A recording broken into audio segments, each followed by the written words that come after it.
All right, so Ringo Starr, Hall of Fame. Oh, come on. Joining fellow Hall of Fame, modern drummer, Hall of Fame drummer Nicko McBrain, Ringo Starr. This is quite the trip. What a moment.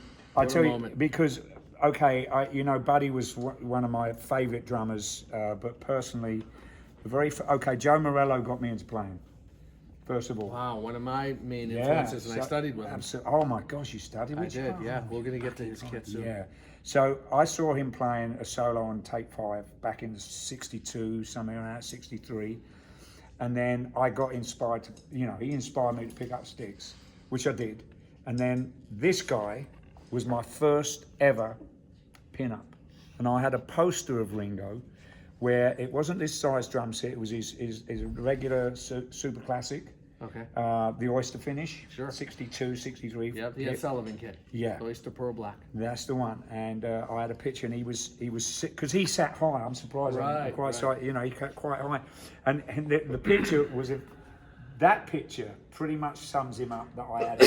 Smiling. And he's looking over the hi-hat, and you can see his stick as like where he's swooping. Remember the little swish that he used to do? Oh, yeah, that's especially iconic. Being a whole day. Yeah. He's swishing one of a kind. So, he was my first pin-up. So Amazing. he then inspired me, as well as Charlie Watts, and then, of course, the wonderful one and only Keith Moon, and then John Bonham.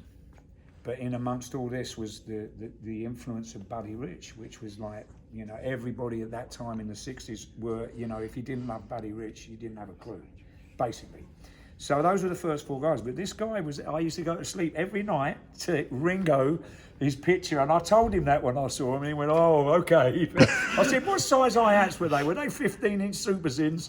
He said, I haven't got a clue, Nick. So look at this. So this is a one-of-one drum kit. The Beatles at this point, this is 1967-68. Right. The Beatles are, the biggest band in history at this time. So Ludwig were selling thousands of the Oyster Pearl Black kits, right? Everybody saw Ed Sullivan and all the other Beatles photos and shows. So Ludwig made Ringo a one-of-one, right? At that time, to make a one-off kit was a massive, it was a 9-month process. And they did an oversized kit, which Ringo asked for because he wanted to use it in a music video and make it look larger than life, almost like a toy drum kit.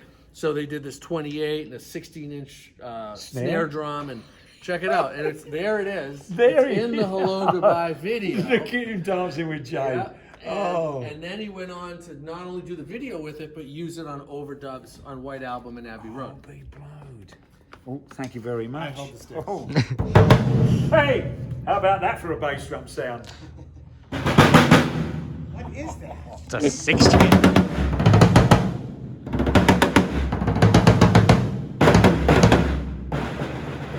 That is nuts. A 16-inch snare drum. How deep is it? Got to be 6 inches, 6.5.